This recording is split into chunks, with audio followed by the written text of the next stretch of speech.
I've racked my brain for weeks on how to approach Mass Effect 2. It's clearly something that BioWare loved, and I just want to do it justice.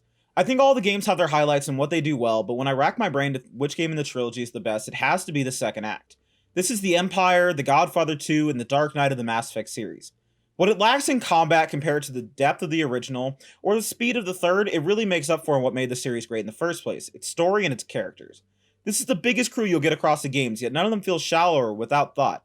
Every crew member is a person, which seems like a big duh, but in reality, most video game NPCs become personalities rather than actual people. For sure, there are standouts. Morden, Jack, Thane, and Legion all spring to mind. But no one on the Normandy comes without their own unique level of depth. I'm going to apologize right now because I'm in love with this game, and my rose-tinted spectacles are going to be on for this trip down memory lane. I'll do my best to be truthful to the weaknesses in this game, but I wouldn't expect hatred. The framework of this game is different than the original, so expect it to come across a little bit different from my video on the first game. Just as this game emphasizes the characters, I'm going to be doing the same. We're going to waste no time getting into this, so this is your spoiler warning, and let's get into my love letter to Mass Effect 2.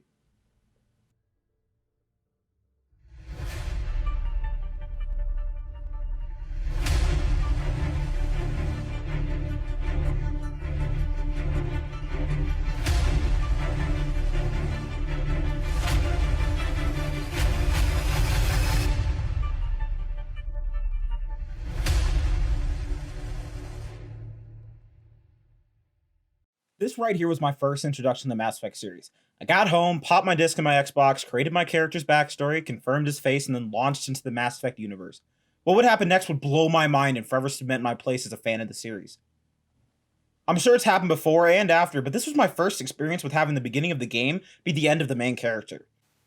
This was an amazing launching off point for me in that even coming in blind, I had all the information I needed about Shepard. He was a hero who didn't hesitate to die for his crew.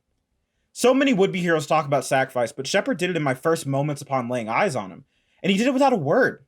It holds even more impact as a sequel and doubles again as part of the trilogy, repaying the trust his crew gave him in their mission to Ilos, and a firm reason to follow Shepard even as their own worlds burned in the years to come. The terror of space is shown in all its glory with another amazing display from the sound design team. Space is a vacuum, which means no sound can travel through it. We could have listened to Shepard's screams or his crew calling out to him. The choice to watch your hero in a futile struggle with only his panicked breaths as the air is sucked away before the score kicks in adds an incredible amount of weight to the moment. And speaking of the score, I think this short little piece is one of my favorites in the entire series. It's a few seconds that have stayed with me forever.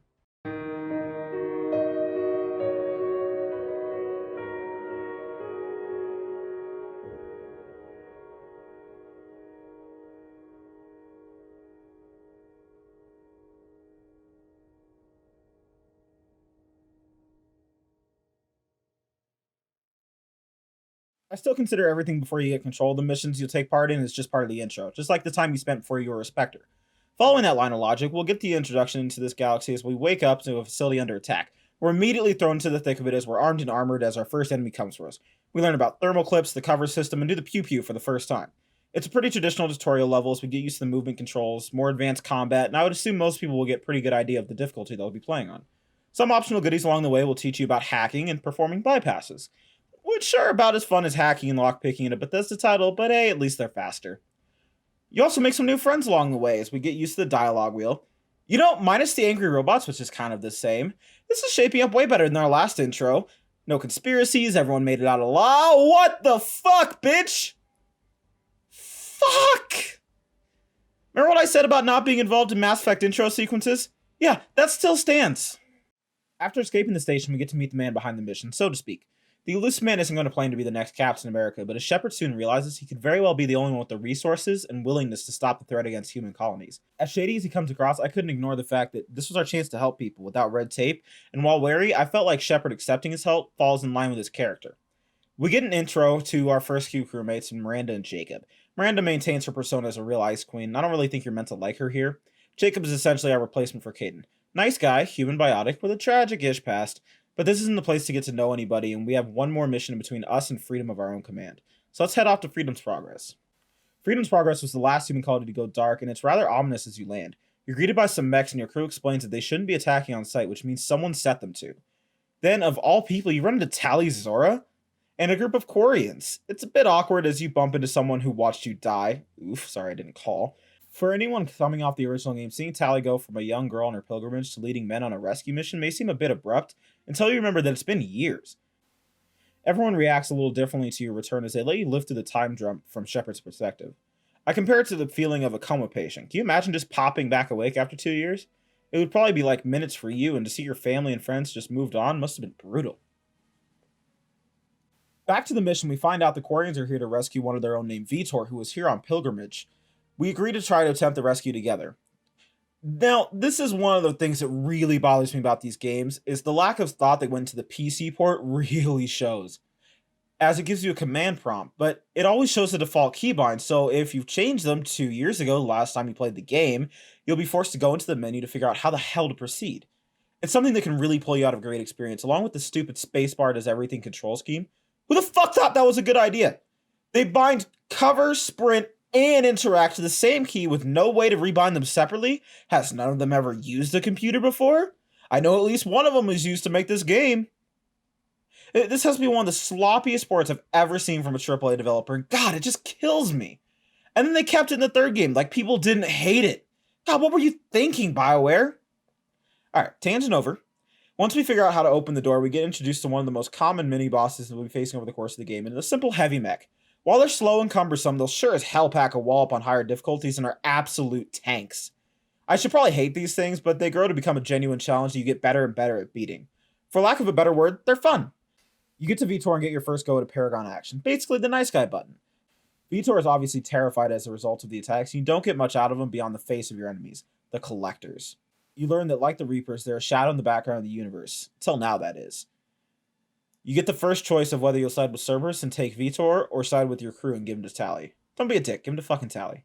You get back to a debrief with the elusive man as he reveals he had suspicions that you'd be taking on the Collectors, and that you'll need a crew to do it. He's collected information on a group of extraordinary people that you'll get to recruit. On top of that, he's built you a new ship and found you a damn good pilot. You turn around to be greeted by an old friend. It's great to have Joker back, and he's better than ever, baby. He's also a great first-hand example of why people would be willing to join Cerberus as he walks you through the last 2 years. Joker. Then he Look proudly... who's talking. I saw you get spaced. Got lucky, with a lot of strings attached. How'd you get here? It all fell apart without you, Commander. Everything you stirred up, the Council just wanted it gone. The team was broken up, record sealed, and I was grounded. The Alliance took away the one thing that mattered to me. Hell yeah, I joined Cerberus. You really trust the elusive man? Well, I don't trust anyone who makes more than I do. But they aren't all bad. Saved your life, let me fly, and there's this. They only told me last night.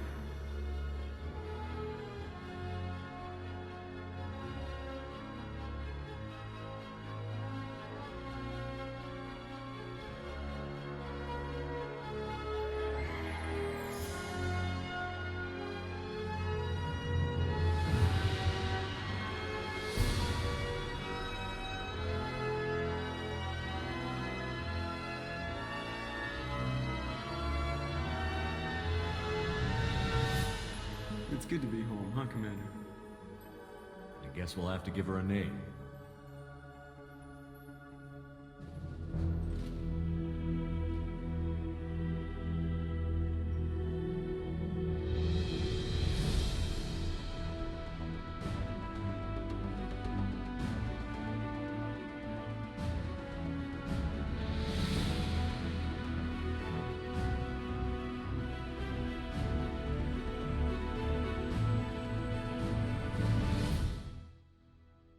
Here we are again, folks. As you take the helm of the Normandy SR2, you are again Commander Shepard, and your decisions will carry weight as you venture into the galaxy.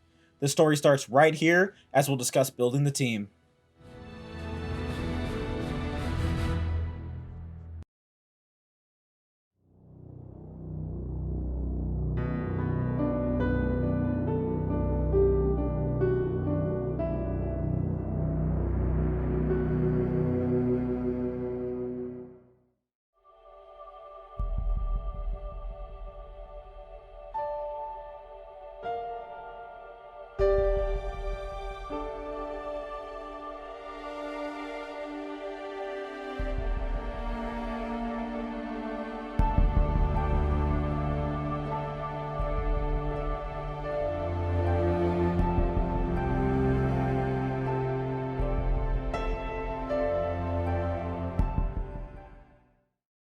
very core of this game is its characters, and as a result, you'll spend over half of your missions either recruiting or assisting your crew. We're going to start off with our conversation with some of the most memorable recruitment missions in the game. There's no way I can cover everyone, so if I leave your favorite out, yell at me in the comments below. To start off our merry gang, we head to Omega, which is the best demonstration we'll get to showcase the difference between the Terminus and the Traverse of Mass Effect 1. No more galactic politics or white-collar crime. We're in the underworld. Omega is dark and dirty with a very hostile populace. We'll kick it off with a mission to recruit Archangel, which is likely one of the first missions you'll be doing in the game. You get the basic rundown that some Turian has been killing so many undesirables on Omega that all the major merc bands have joined forces to take him down. Seems to fit your requirement for employment pretty well, so you join up with the mercs to go get him. This is also a nice intro to some of the main factions you'll come up against: the Krogan and Vorcha, the Heavy Blood Pack, Solarians and tech experts of the Eclipse, and the human Batarian and Turians of the well-organized Blue Suns, who Zaid happens to have founded. It's kind of a weird thing there. As you work your way through, you can make a couple of chances to make the mission easier, hacking the heavy mech and convincing the gunship pilot to take a break with a renegade prompt. We'll hop onto the bridge and execute a pro-gamer move, flanking the enemy who we've caught completely unaware. We clap the noobs and head right up to Archangel, who seems pretty unsurprised by our presence. He drops another merc before pulling off a nostalgia-filled reveal. As it turns out, it's... I thought you were dead. Garrus, what are you doing here? As it turns out, the ex-cop has spent his time as a vigilante and has apparently been making a difference in the world. It's nice to see Garrus again, but it's not quite time for a reunion, as we still have to fight your way out in a classic three-wave sequence that each have their own identity. The first wave is led by the Eclipse, and it's pretty much what you'd expect: mechs and engineers until the heavy mech drops on the field. If you've taken time to modify its programming, it will turn hostile against the Eclipse and pretty much mop everyone short of Jaruth and his guard, who put up more of a fight than I was expecting, to be honest. You check on Garrus and leave a squad mate with him before heading down to the tunnels in a scramble to lock out the Blood Pack. It's a pretty fun race to shut the doors before they can push you back, and besides for a few BS moments with flamethrowers, it's good tense fun. On your way back, you're met by Garm as he storms after Garrus. He's an extreme tank, but nothing you haven't dealt with before. As you assess your chances of pushing back out across the bridge against the Blue Suns, the gunship shows up, allowing troops to rappel in through the windows. After fighting off the initial wave of troops, the gunship returns and takes a shot at Garrus, knocking him out of the fight. You take part in the last fight of the mission, killing Tarek before attempting to save Garrus. Back in the Normandy, he wakes up to reveal the damage and some pretty cool battle scars. Garrus is one tough son of a bitch, and it's good to have him back. Next, I want to cover the mission to recruit the assassin, who happens to be one of my favorite characters in the game. You find out that he's targeting Nasana Dantius, who you might have run into in the first game when you had to kill her slave or sister for her. Regardless, you catch a ride up and have to fight your way up to her towers to get to her. She's one sick bitch, having her workers slaughtered for no real reason that I can think of, but it makes for some fun moments along the way as you run into the workers, saving who you can. You'll also come across the action of your assassin, from dropping someone down a ventilation shaft to saving a group of workers from a MRF with a perfect headshot. It's a fun combat arena all the way through, dodging tech attacks and biotics alike as you work your way up floor by floor. The fight climaxes on the bridge with quite a lot going on. You have rocket turrets firing from above, regular troops firing from high and low cover, all while shotgun-wielding vanguards push aggressively to your position. It's often what comes to mind when I think about combat in this series. When you get to the end of the bridge, you're confronted by Nasana in an interesting confrontation as she honestly thinks you're the one here to kill her, and I can't say I would be feeling any differently as she proclaims, Do you have another reason for destroying my tower? Decimating my security? I'm just looking for someone. You expect me to believe that? Is it credits? Is that what you want? You then watch his theme performs what I like to call his dance of death. He moves with grace but with power and efficiency. It's over as quickly as it started, and it seems like you're not even there as he moves into prayer above the body. I had originally expected to just talk about it, but I'd rather just show you, so give it a watch. You stay put. When I'm finished dealing with this nuisance, you and I are going to... Who...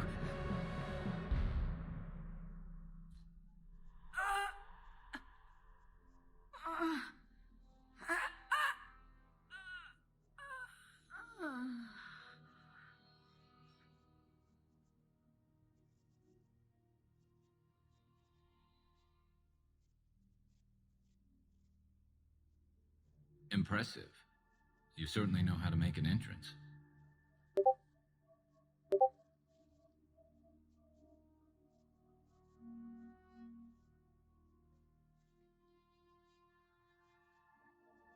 I was hoping to talk to you. I apologize, but prayers for the wicked must not be forsaken.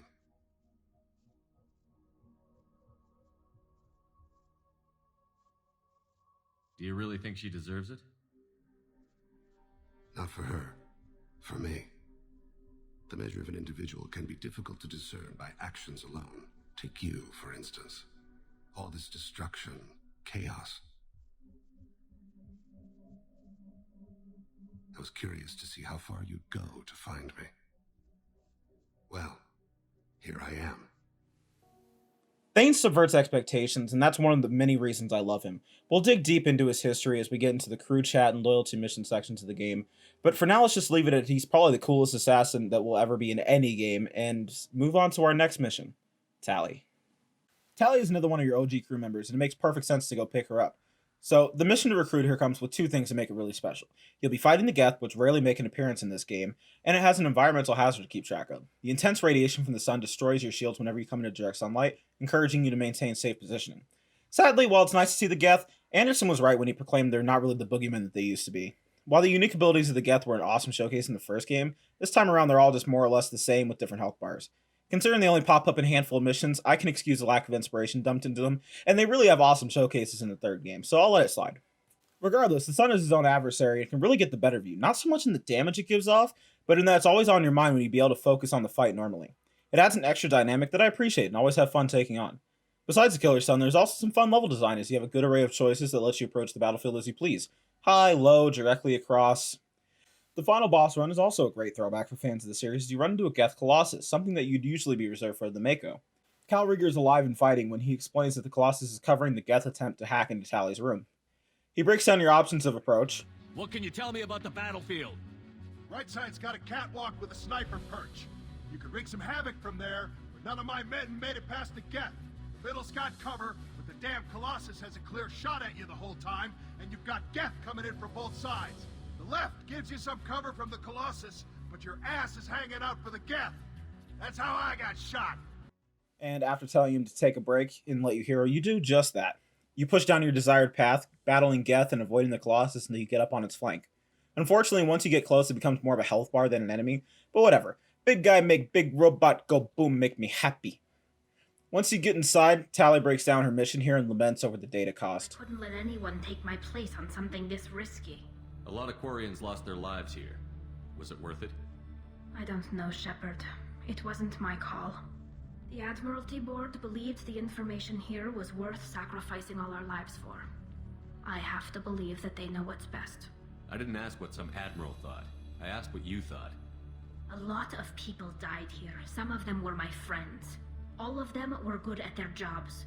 That damn data better be worth it. The price was too high. Tali has grown a lot over the last 2 years, and her development has shown her really well. She's a big girl now, leading important missions, and it's well represented that the realities of command weigh heavy on her.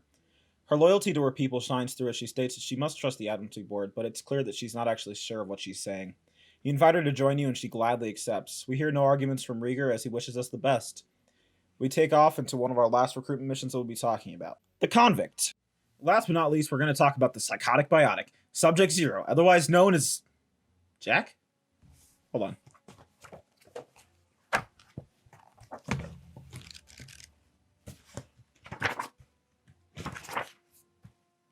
Yeah, Jack.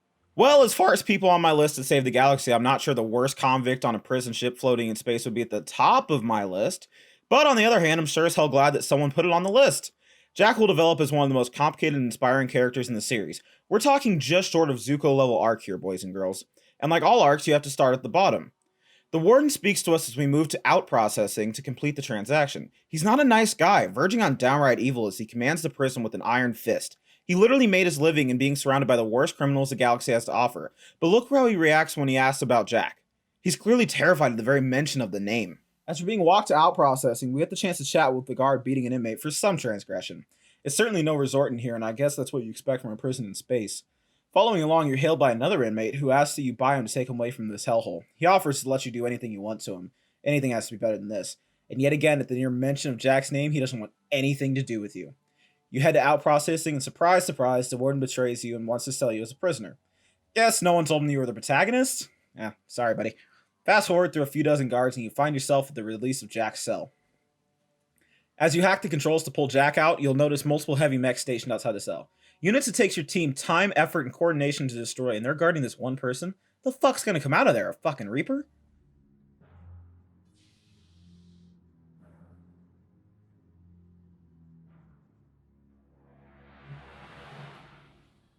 That's Jack?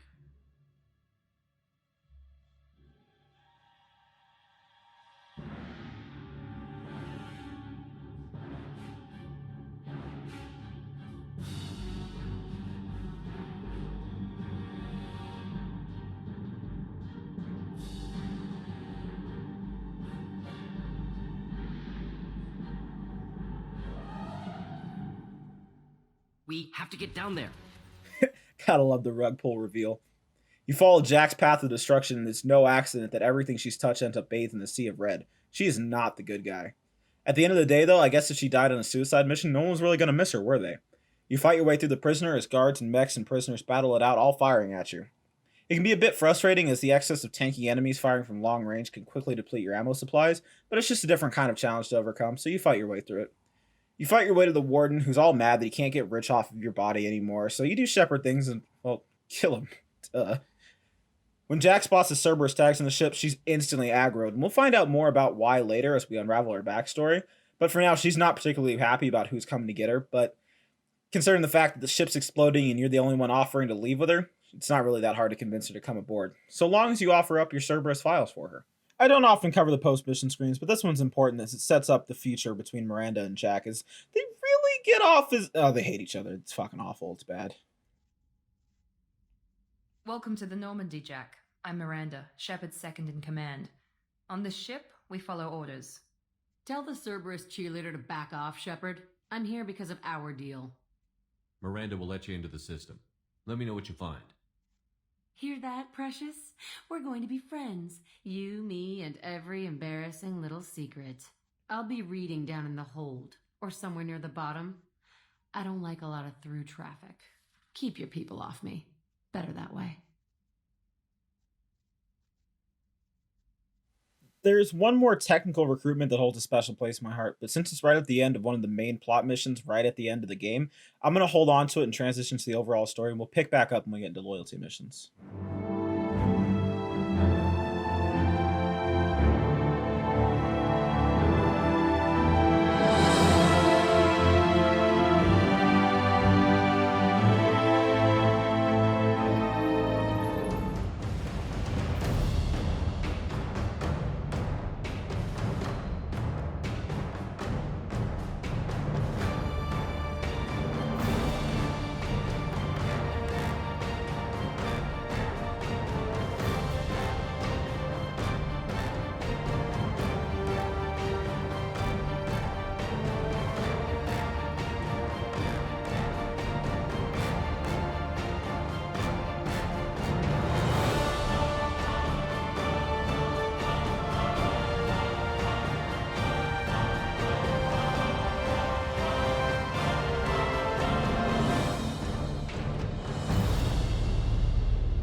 So we touched on the story a bit in the intro. Collectors are abducting humans a colony at a time and we're committed to stopping it. The biggest issue is that collectors are using seeker swarms to completely paralyze the entire colony, making combating them impossible, which is why you'll need the scientist Morden Solus to find a solution. The main story plays an interesting piece in the background of this game, and I appreciate the choice to do it like that, as it's really not the main focus. For the most part, you'll be playing catch-up, and it would make sense that you'd be working until you caught a break. You can't chase the collectors back to their base yet, so of course you'd have to wait for their appearance on the field. After recruiting your first set of squad mates, you'll get a ping from the elusive man alerting you that another colony has gone silent and it could be the collectors. There's no time to wait as you head there immediately, hoping Morden has a defense against the seeker swarms. He confirms that he can add a countermeasure to your armor to help defend small groups against the swarms. With your hopes riding on the one-eared doctor, you fly down to Horizon. You'll find out a bit of interesting information as it turns out that the Vermeer survivor, in my case Caden, has been stationed there. You'll watch as the seeker swarms descend on the colony. He ends up paralyzed trying to cover civilians as they flee. Right at the end of the cinematic, you'll get a glimpse at Harbinger, the Collector General, as he takes direct control over one of the Collector drones. Assuming control.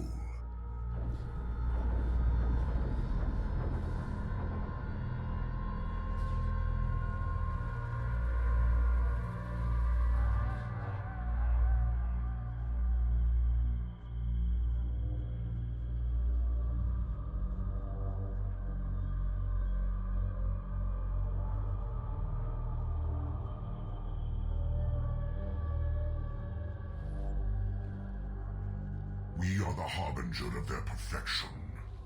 Prepare these humans for ascension. You touch down and it appears the armor mod is working as you move your way forward to battle the collectors. Start moving in farther and you'll come across a disturbing sight as the husks are lower down off Dragon's Teeth, confirming the Reaper's connection. It only gets worse when on closer inspection you'll notice new modifications to the husks as if the Reapers have been improving their minions since the Battle of the Citadel. The horror fest is nowhere near finished as you come across paralyzed colonists trapped in stasis right where they were caught. It's horrifying to realize that while they can't move, they're fully aware, trapped in their own skin. This is what real horror is all about, letting your mind wonder about all the horrible fates left to those you couldn't save in time. Push ahead and you'll face Harbinger drone for the first time, and it's harder than you'd expect as he essentially mag dumps you with biotic attacks. And the fucker even takes the time to talk to you while he tries to kill you. It's just a revolving list of phrases, but it's a damn creepy voice, and I don't like him saying my name all the damn time. Moving along, you'll find a mechanic who almost seems angry about someone trying to save his life, but having spent years as a mechanic myself, I'll admit the personality is spot on. You get a nice little exposition dump explaining that the Alliance installed anti-air cannons in the colony and set along Cade to get them working. The decision is made to get the guns operational and use it against the Collector's ship. You get out to the console and activate the uplink, allowing Edie to power up and aim the guns. It turns into a wave defense section that can honestly become a pain with a mixture of enemies to face. The Collector drones firing on you will encourage you to stay in cover, while the cryo waves from Scions and stampeding husks will keep you on your toes unless you want to get swarmed. Add in the biotic attacks from Harbinger and you'll really have to stay active to stay alive. I'm not sure I call it fun, but it's definitely challenging on higher difficulties. Move on to the last wave and you'll be taking on your first Praetorian, which is really not how you would picture if the first thing you thought of was an elite Roman soldier like I did. It's more of a flying bug with 30 heads hanging out the bottom that shoots lasers from its eyes. It's essentially a tank, but like most collectors, it's aggressive enough to keep you off balance, as letting it get on top of you is essentially a death sentence. Overall, it's a pretty good introduction to collectors as enemies, and I'm pretty pleased with the mission. After the fight, Caden will join you from off-screen to talk about how fucking awesome you are, and you gotta love him for it. Alliance hero. Commander Shepard, captain of the Normandy, the first human Spectre, savior of the Citadel. You're in the presence of a legend, Delan. And a ghost.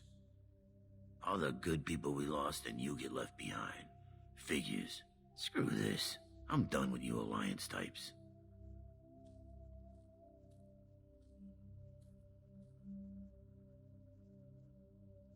I thought you were dead, Commander. We all did. Gotta love him for it. And while Ashley comes across angry, Caden comes across downright hurt, and I can't say I blame him. Overall, it's not a very productive conversation as he gets caught up in the Cerberus angle, but your boy Garrus got your back even if it doesn't change anything. Damn it, Caden. You're so focused on Cerberus that you're ignoring the real threat.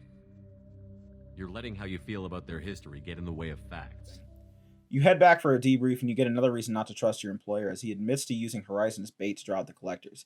He's still somewhere in the gray area on this one, but overall it's pretty shitty and you move on to collect another set of squad mates. After you've finished recruiting the majority of your team, you'll again get a ping from the Elusive Man telling you about a disabled collector ship that you need to go investigate for some dumbass reason.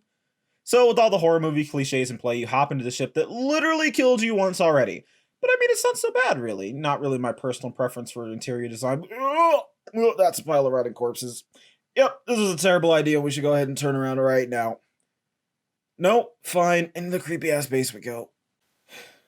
We do get the big reveal right here as we find an experiment being performed on a collector. Edie does some digging around in their systems, and it turns out not only are the collectors working for the Reapers, they were created by them in the first place. The collectors are all that's left of the once mighty Protheans, reduced to be slaves for those who destroyed them.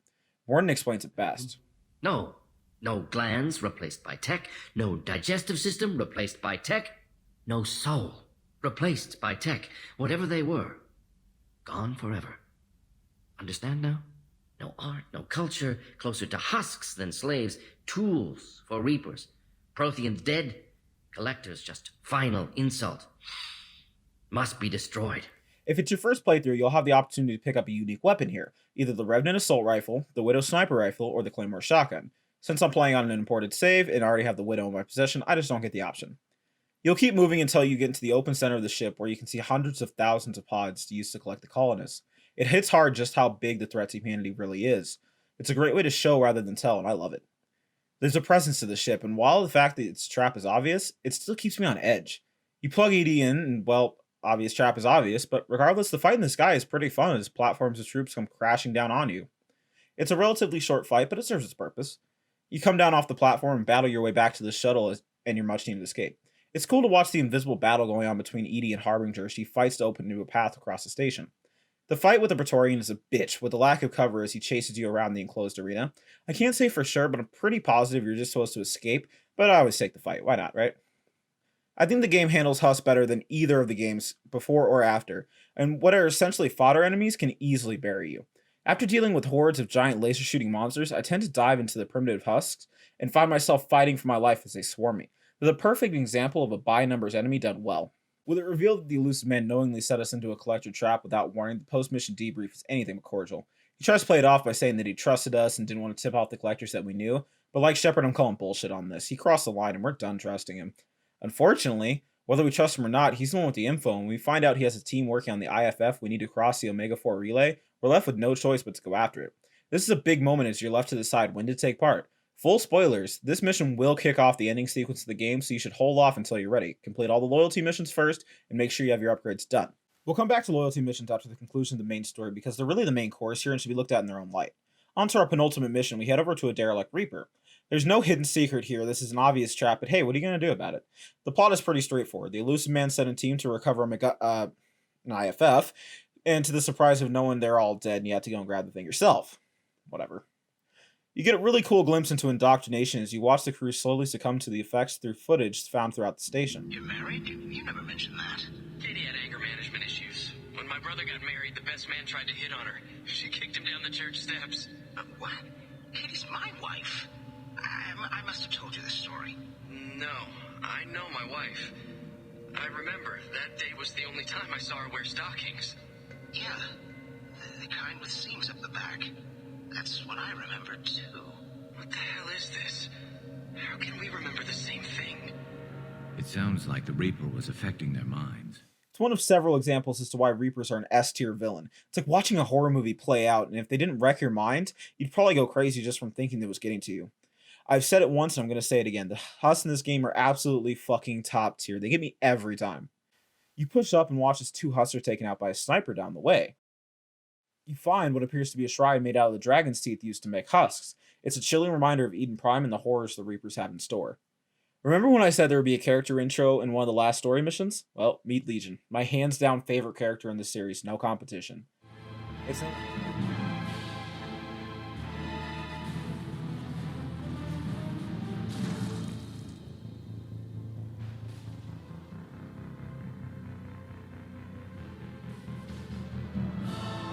Shepard, Commander.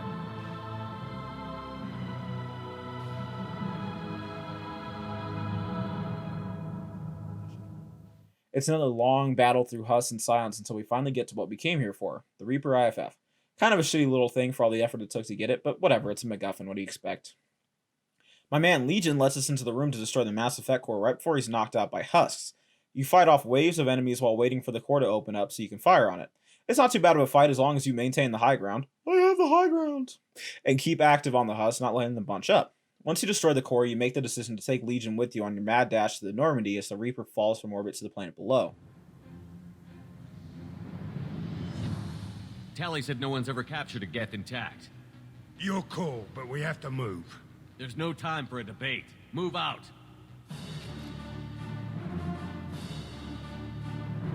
Hang on, folks! Open the port side airlock. Aye, aye.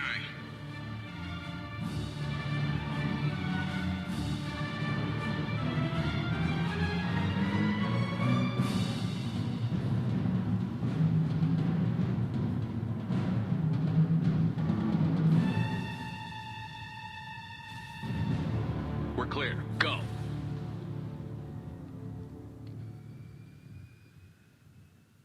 Once safely aboard, you'll make your escape and talk to the crew about the Geth.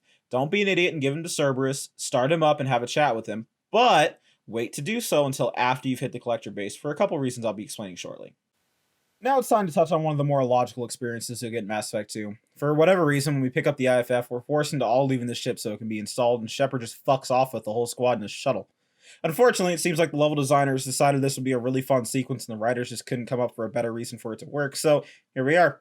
After the main squad leaves on the most cramped and unnecessary road trip ever, the collectors spring their trap. The IFF had a signal hidden inside of it to track Normandy's location, and you soon find yourself in the opening to Star Wars. No, literally.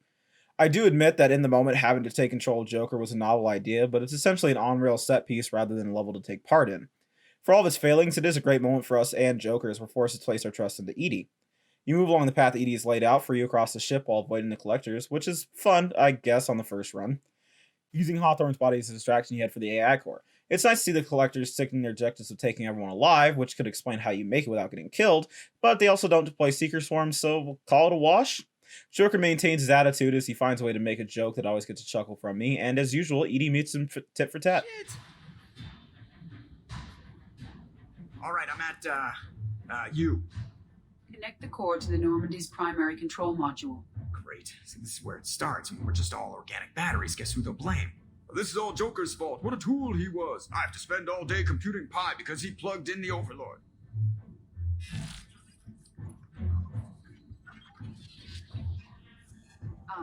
I have access to the defensive systems. Thank you, Mr. Moreau. Now you must reactivate the primary drive in engineering. You want me to go crawling through the ducts again? I enjoy the sight of humans on their knees. That is a joke. Right. Joker makes his way to engineering, where you give full control of the ship to Edie, allowing her to purge the collectors from the ship as you find out there's no crew left to save. No more laughs this time as we see a thoroughly defeated Joker battered on the floor of the engine Purge room. is complete. No other life forms on board. Securing airlocks and cargo bay doors.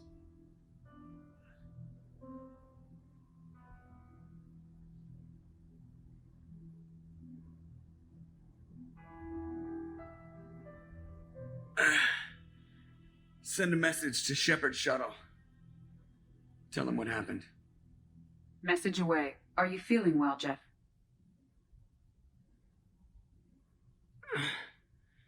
No. But thanks for asking. The squad returns, and Miranda decides to go after Joker as if he could have stopped it from happening. This whole event stinks of poor writing, as if someone forgot we don't always need an antagonist. It is what it is, though, and this event has officially kicked off a timer to save your crew. Every mission you do between this one and hitting the relay means losing more of your crew, so I hope you're ready, because we're going right now.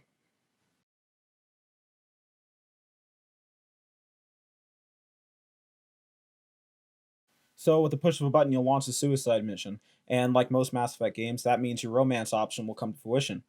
Now, I know a lot of people like to poke fun at Mass Effect for this kind of seemingly abrupt romance you can create, but to be honest, this is the first time I've ever taken the time to romance Jack rather than anybody else, and it hit me really hard, so I'd like to show you all the conversations that led up to this romance scene, and why I just think it's beautiful. Business. What's your history with Cerberus? They raised me in a research facility. I escaped when I was a kid. Been on the run ever since. And they've been chasing me ever since. But soon, I'm gonna chase them. You think about this a lot, don't you? I go to sleep with this. I wake up with it. Everyone I kill, I pretend it's the ones that did this to me. You don't have to live in this pit, you know. It's dark, quiet, and hard to find. That spells safety to me.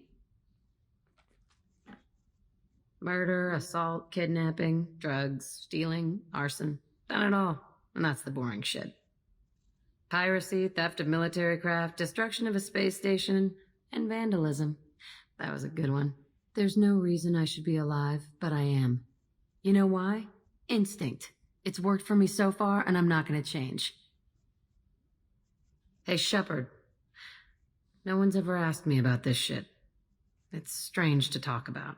So fuck you. And thanks for asking. You don't know what it's like, Shepard, to have garbage like that following you.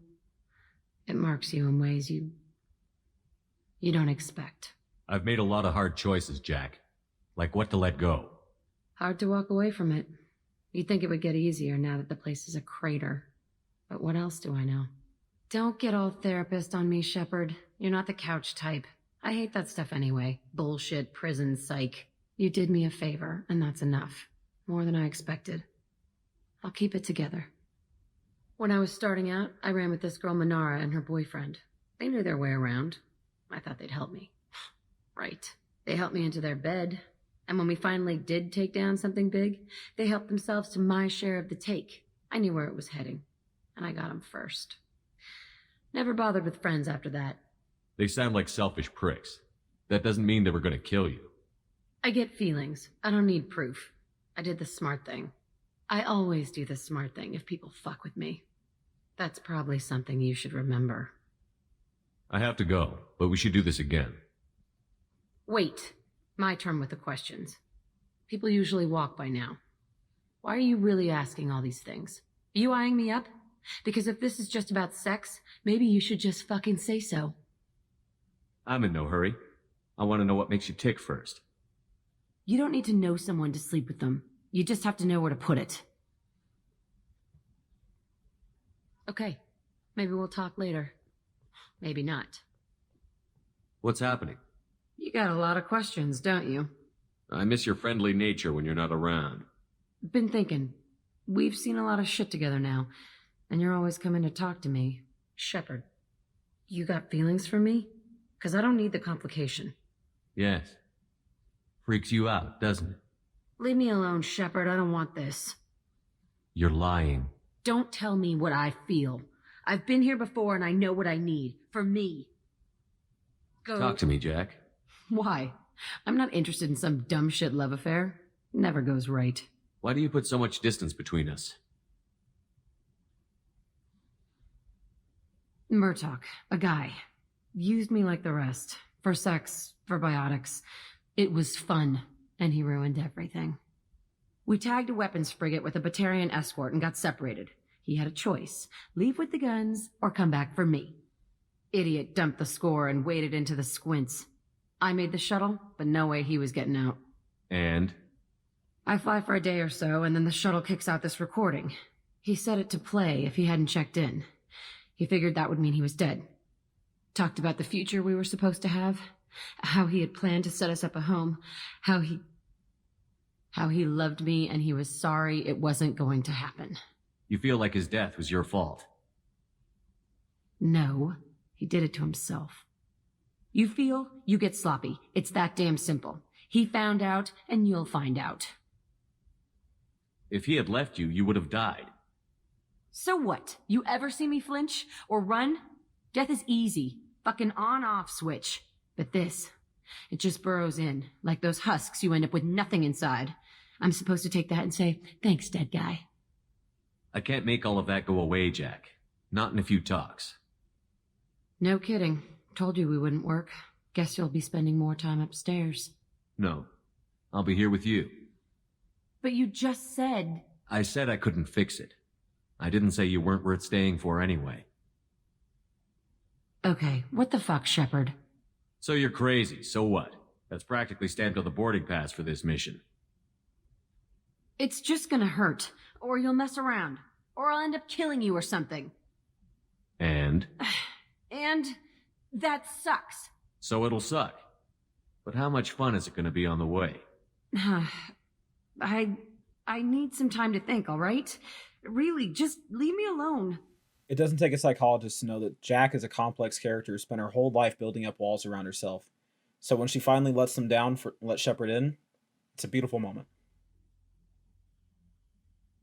Shepard. I wasn't expecting you, Jack. I was thinking about you, and maybe you're right. That I need... It's all right. No more questions.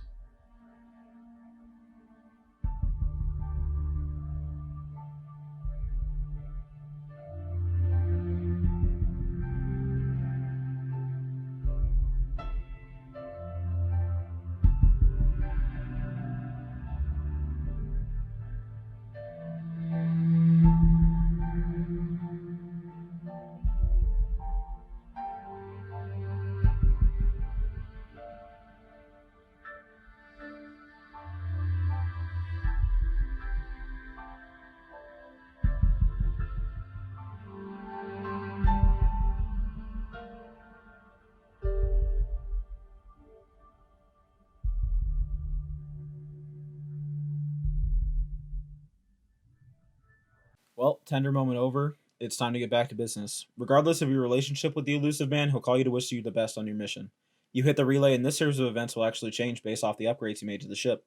Most of us will work hard at those upgrades, and we'll have the same experience, but in the event you don't have the upgrades, you'll lose crew members. Sorry, no footage for this one, but if you failed to get the armor upgrade, Jack dies. If you didn't upgrade the shield, you'll most likely lose Kasumi or Tally, and if you fail to upgrade the main gun, you'll most likely lose Thane or Garrus. Regardless, it's a pretty cool sequence that you'll get to take part in as one of the Oculus board your ship, forcing you to take a team and drive them out. It's a two-part fight that's pretty much the same both times. It's a ball of armor and you shoot it until it explodes. Then we get our big moment as the collectors launch our nemesis out to fight us. We got an old friend to greet us.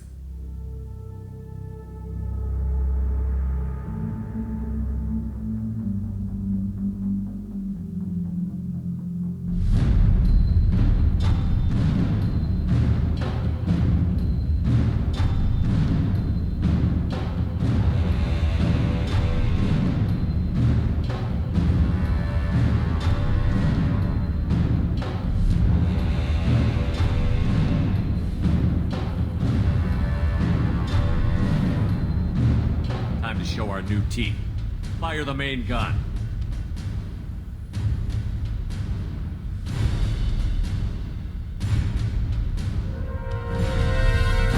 How do you like that, you sons of bitches? Get in close and finish him off. Everybody hold on, gonna be a wild ride.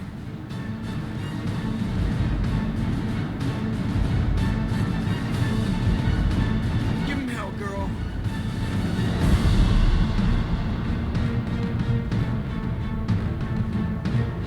Look out!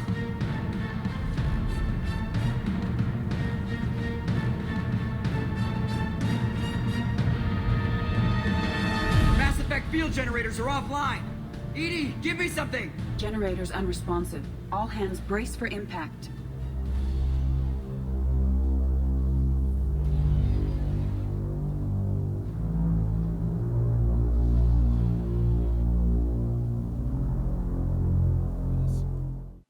The landing could have been smoother, but it feels good to finally land some big punches in the fight against the Collectors. We've got a job to do, and it's time to get started as we plan the attack. Our scans reveal 2 paths to the center of the facility, and a ventilation shaft we could use to get tech specialists behind the doors to hack them open. This is a pretty cool moment as the climax takes every decision into consideration, with every choice able to leave one of your squad dead. You pick a tech specialist to send into the vents and another to lead the second fire team. Shepard gives us a short speech to get us moving, and we head off to do what we do: save the galaxy. Well, at least he knows what he's doing. I don't know what we're gonna find in there, but I won't lie to you. It's not gonna be easy. We've lost good people. We may lose more. We don't know how many the Collectors have stolen. Thousands, hundreds of thousands. It's not important. What matters is this: not one more. That's what we can do, here, today. It ends with us. They want to know what we're made of? I say we show them, on our terms. Let's bring our people home.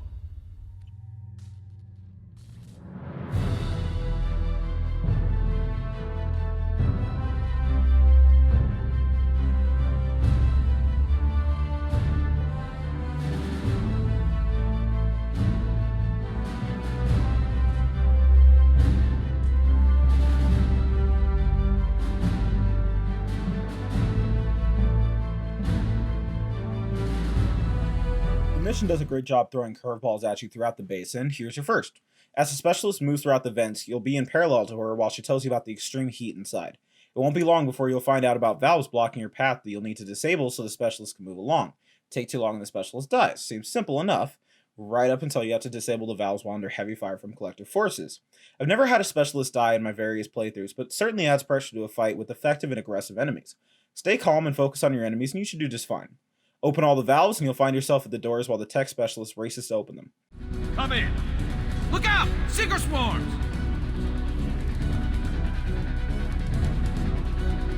We're in position. We need this door open, now! Go, we'll cover you! Something's wrong! I can't get the door open!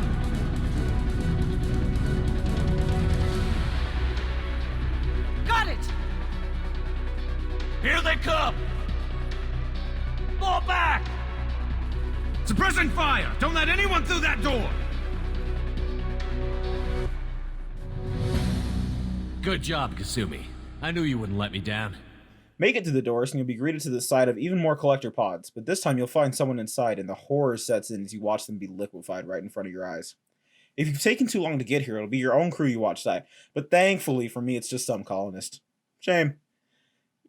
You break them out of the pods and you'll be saddled with another decision to make. You have the option to send a squad member back with them, and if you don't, they'll die on the way to the Normandy. Whether or not you send someone with them, you'll be facing another hard choice soon after. You're close to the end, but again, you'll be splitting up your squad and taking 2 routes to the main chamber. The only problem being, Shepard's team will be taking a path covered in too many secret swarms for your countermeasure to handle. The solution is to take a biotic to create a field around you to cover you from the swarms. You'll pick a powerful biotic and head down the path. It's a heavy combat section full of collectors and Huss alike, so I recommend combat-oriented squad mates. This section is really cool as it literally leaves you in a bubble to fight from as you work your way down the path. You'll also notice severe fatigue affect your specialists as you go on. As you get deeper and deeper, the field will get harder and harder to maintain. Eventually, you'll be forced into a run to the final door as the shield gets close to failing. You hurry to let in the fire team as now you're the ones first to the door attempting to save them.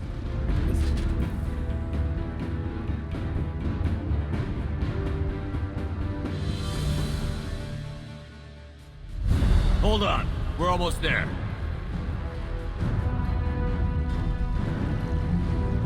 We must move quickly, Shepard. All right. Let's move.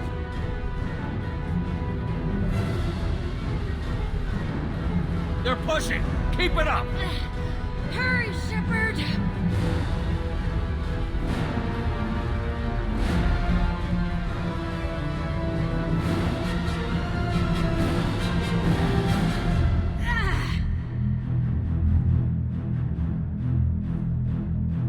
This is the final battle. You'll get ready to head off to the central chamber, but you're forced to leave most of your squad behind to hold the rear position needed to buy you time. Pick your team carefully, as it's possible to lose quite a few of your crew just in this final battle alone. Shepard gives a short speech as time is limited before taking off to finish the fight. Me too. Anything to say before we do this? The Collectors, the Reapers, they aren't a threat to us. They're a threat to everything. Everyone. Those are the lives we're fighting for. That's the scale. It's been a long journey, and no one's coming out without scars. But it all comes down to this moment. We win or lose it all in the next few minutes. Make me proud. Make yourselves proud. We'll do our best. Good luck, Shepard.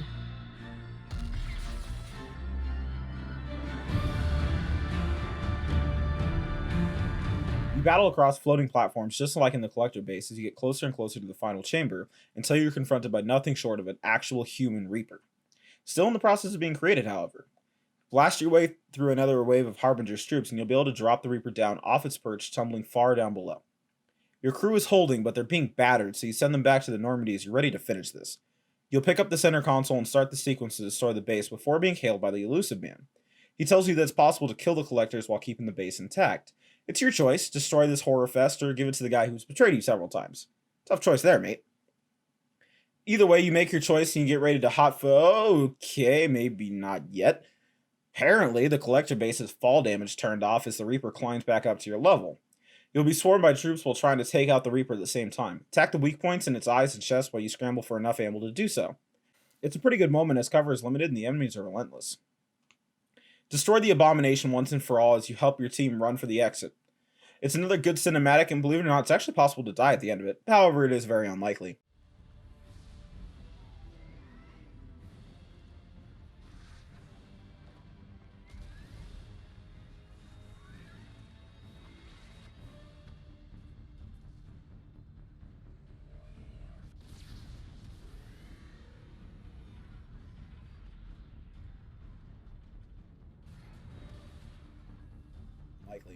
Another great reveal is it turns out that Harbinger wasn't just a Collector General, but an interface for the leader of the Reapers.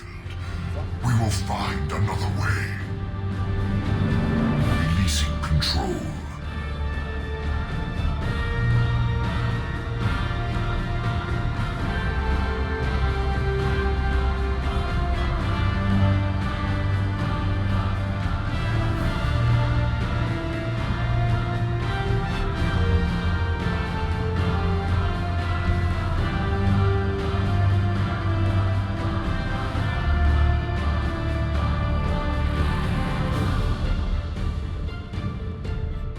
Fly off into the sunset and have your last little chat with the Elusive Man. Cool little moment I didn't notice until this playthrough, but at the end of the game, if you follow the Paragon path, the star behind him will shine a brilliant blue. This may be the end of the game, but there's so much more to explore as we get into the best parts of the game. So we'll save the credits and get into the squad's loyalty missions.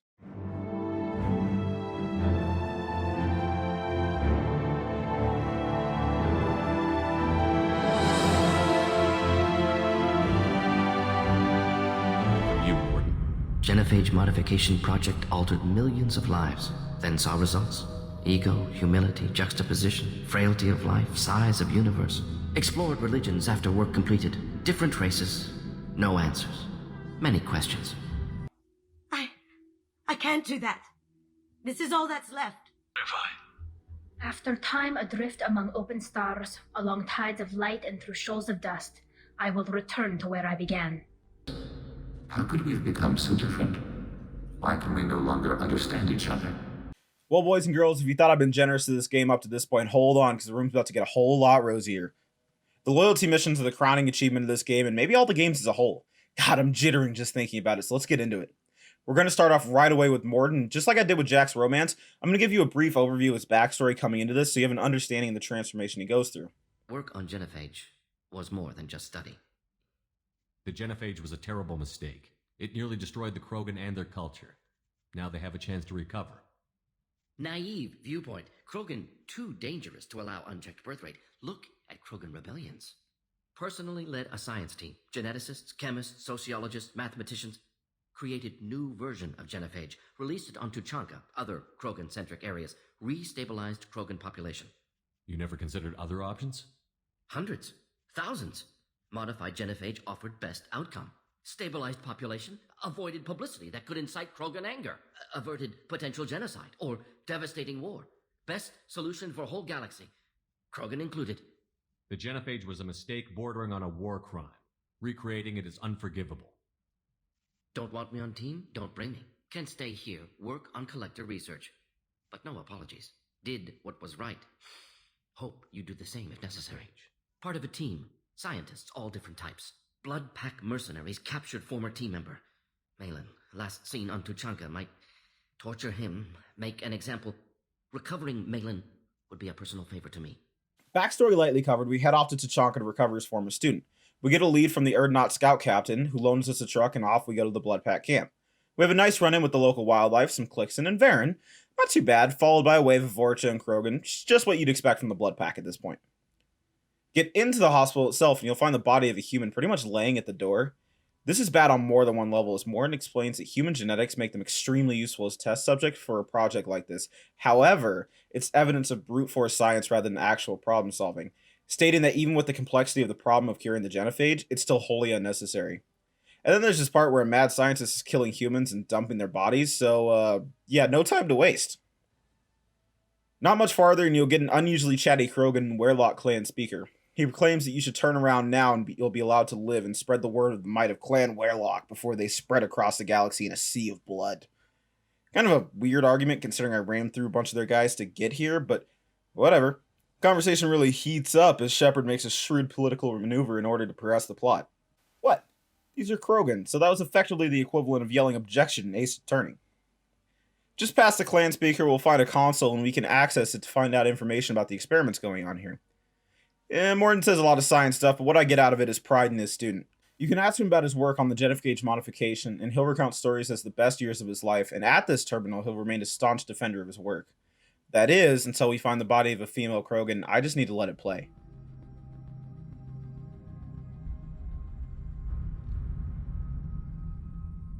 Dead Krogan, female. Tumors indicate experimentation. No restraint marks. Volunteer.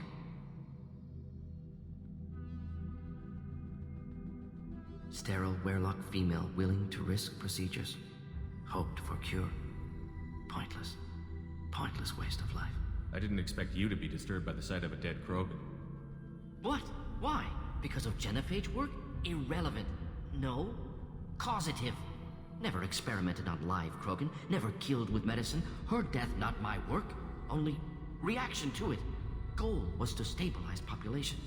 Never wanted this. Can see it logically. But still unnecessary. Foolish. Waste of life. Hate to see it. I didn't think you'd had much direct contact with things like this. Did you come to Tuchanka after dropping your plague? Yearly recon missions. Water, tissue samples. Ensure no mistakes. Superiors offered to carry it on. Refused. Need to see it in person. Need to look. Need to see. Accepted as necessary. See small picture. Remind myself why I run a clinic on Omega. Would have been war. Turians and humans destroying Krogan utterly. Genophage was better. Saved lives. Look at the dead woman, Morton. It doesn't look like you saved her. No, it doesn't. Worked with available data. Only option. No other possible. Doesn't matter. If there was a moment that really changed Morton Solus, I think this right here was it. On a lighter note, we come across the missing Erdnot scout that the Blood Pack captured. It seems he has been convinced that the experiments being performed here are necessary to the survival of the Krogan, and he doesn't want to go back. Give him a little kick in the ass and we'll get him moving. Back in the fight, we'll engage another group of Blood Pack fighters as we work our way across the hospital. The almighty Werlock Gold comes out of hiding to find us, and I must say, for the great leader he is, just shy of godhood as he walks among us, he sure as hell dies like all the rest. It's fine, as this didn't require an epic boss fight to be a good mission. Stepping over the corpse of our once great foe, we find Malin. It's not what you'd expect given the context of the mission. Morton is just as surprised as us to find out his student wasn't captured, but volunteered to work on a cure. I was your student. I looked up to you. Experiments performed here. Live subjects, prisoners, torture and executions. You're doing? We've already got the blood of millions on our hands, Doctor. If it takes a bit more to put things right, I can deal with that. You honestly think the experiments you did here are justified? We committed cultural genocide. Nothing I do will ever be justified. The experiments are monstrous because I was taught to be a monster.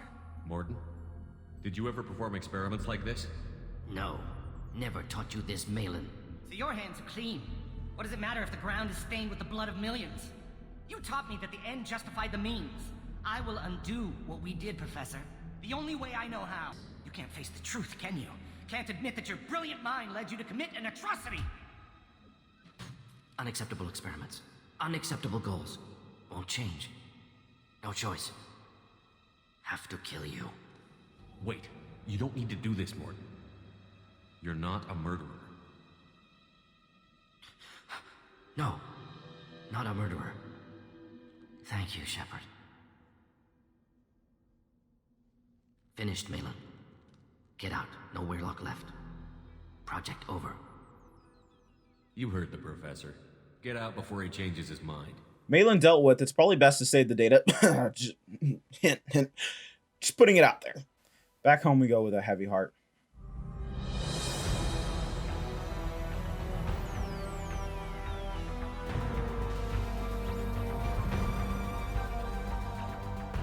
Next off, we'll handle one of the more lighthearted and fun missions in the game as we tackle a heist with Kasumi. The short of it is that her former partner was murdered by Donovan Hawk over a gray box that she intends to steal back. He's throwing a party at his hall and they'll be your in as she's created an identity for you as a deplorable figure the likes of which Hawk would respect. There's a small hiccup at the door as Kasumi isn't let in, but that's really just an excuse to let you get to work instead of her as you're followed by her in cloaked form. First things first, you'll have to find the safe to see what you're actually up against. It's just down a set of stairs and Kasumi figures out what you need to break in. A voice lock will require a voice print of Hawk as well as finding the password. A kinetic barrier means finding the power and disabling it. Last but not least, a DNA sample will set you up. Easiest things first is you follow the power lines to a hidden junction box behind a bookcase and watch as Kasumi disables it. Next, we head to the security office and take out 2 guards before snooping around to uncover the password. Easy enough. Now with the password in hand, we'll need to get Mr. Hawk talking in order to create a voice print. A simple application of a Paragate prompt will get him talking and it'll be more than enough. Last but not least, we'll need to get that DNA sample, which means breaking into the bedroom. There's 2 ways to go about this. You can hop the railing and shoot your way in, but that doesn't really fit the theme of the mission here, so we're going to have Kasumi impersonate the guard captain to let us past the door guard. Investigating the room is a fun little adventure with some really funny lines. It's clean. It's a plant. Found a sample? No, a credit sheet. Everything collected, it's time to open the vault and slip into something more comfortable as we get to work. The stories about Mr. Hawk's vault actually hold up as we see some really cool stuff hanging out inside, from Michelangelo's David to the Statue of Liberty's head. There hasn't been enough shooting, however, so we're interrupted by Hawk as he tells us that he expected Kasumi to get in one way or another without being able to see if it was her or not. Bad guy monologue, blah blah, we get to shooting stuff. This is where the mission kind of flattens out as we work our way through the base killing the private security. The level design's actually kind of fun, but it's not as good as the first act. Although I suppose the gunship fight at the end is somewhat memorable for the shield thing, Kasumi doing the run, I don't know. Regardless of the weak second act, the heist portion still leads us to one of my favorite missions in the game and a nice break from the heavy storylines told in the game. Speaking of heavier topics, we're going to dive into Legion's loyalty missions next as we explore a pretty morally gray area. I'll do my best to break it down simply. The Geth have essentially split into 2 different groups among themselves. Legion is with the Geth that remain at home on Rannoch, and they hope to build a future for the Geth as they evolve on their own path. Another group known as Heretics has become enthralled with the Reaper and wishes to follow their line of thinking and progression. It was the Heretics who followed Sovereign in the first game, while the other Geth wanted to avoid conflict with Organics.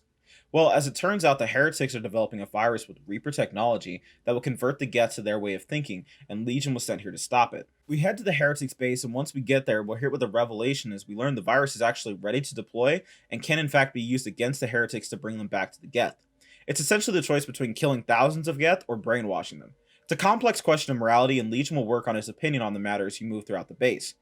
Each room has Geth linked into a server as they combat the cyber attack Legion hit them with upon arrival, meaning that we have the element of surprise in most rooms we enter. We learn more and more about the Geth consensus as Legion explains how their people work in unison to grow. It's a great look into and understanding what were once seen as simple bad guys. I've talked many times in my last video about how there's been very few black and white enemies in Mass Effect, and now they've applied that concept to the Geth as a whole. I'm not sure I follow. The heretics connect to the main computer to exchange data memories and program updates. We gain complexity by linking together. To be isolated within a single platform is to be reduced. We see less, comprehend less. It is quieter. If you exchange data, memories, how do you keep track of which ones are yours? How do you stay you? There is only we. We were created to share data among ourselves. The difference between Geth is perspective.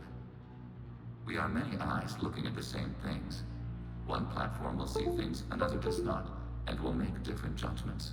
We continue to humanize the Geth as we encounter a server home to thousands of heretics. Legion seems downright disturbed to find out that they've been spying on the Geth. He explains that the Geth just simply hadn't expected this kind of betrayal from their own kind. They allowed the heretics to leave in peace after their ideals split, and it seems they didn't expect any hostility. The Geth are a young race facing their first battle from within, and again it shows that they're far more from just machines. We wouldn't be here if the heretics wanted to be friends with the Geth. Why wouldn't they spy on you? You do not understand. Organics do not know each other's minds. Geth do. We are not suspicious. We accept each other. The heretics desired to leave. We understood their reasons. We allowed it. There was peace between us. It couldn't have lasted forever. You disagreed about what path your race should take. Human history is a litany of blood shed over differing ideals of rulership and afterlife. Geth have no such history. We shared consensus on such things. How could we have become so different? Why can we no longer understand each other? What did we do wrong? When individuals are separated, they develop in different ways. When they get back together, they don't always get along. If this is the individuality you value, we question your judgment. Legion is still yet to make a decision between rewrite and destruction as you move into the central chamber. Legion begins to download to destroy the heretics virus, and you play a pretty fun game of tower defense while it works as Legion hacks turrets to assist your defense. Once you've beaten back the Geth, Legion will inform you that he has no clear decision over rewrite versus destroy, so he's leaving the decision to you as you have an outside perspective that he lacks. I have a soft spot for the Geth as you'll really see come Mass Effect 3, and while I don't feel great about it, I choose rewrite mostly because it leaves room for hope that destruction simply doesn't. We make a run for the exit and make it back to the Normandy in time to avoid the shockwave created by sending the signal. After the mission, Legion and Tali have a bit of a disagreement, and I'm just going to let it play because it's short. Shepard, I'm glad you're here. I caught Legion scanning my Omni tool. It was going to send data about the flotilla back to the Geth. Creators performed weapons tests and were discussing plans to attack us. We believed it necessary to warn our people. We already made the Geth stronger by rewriting the ones that worship the Reapers. I won't let Legion endanger the fleet by giving them more information. Creator Tali Zora acts out of loyalty to her people. She was willing to be exiled to protect them. We must also protect our people from the Creator threat. You can't let this happen, Shepard. I trusted you, and I worked with a Geth on the team, but this is too much. Tali, your father was running brutal experiments. If the subjects had been human, I'd damn well be telling the Alliance about it. I know, but if the Geth find out... They'd attack, which would cause a war that would leave both the Geth and the Quarians vulnerable when the Reapers show up. Is that what you want, Legion? We believed it was necessary to relay the information. Sooner or later, you're both gonna have to stop fighting this war, or we'll all end up paying for it. To facilitate unit cohesion, we will not transmit data regarding Creator plans. Thank you, Legion. I understand your intention. What if I gave you some non-classified data to send? We would be grateful.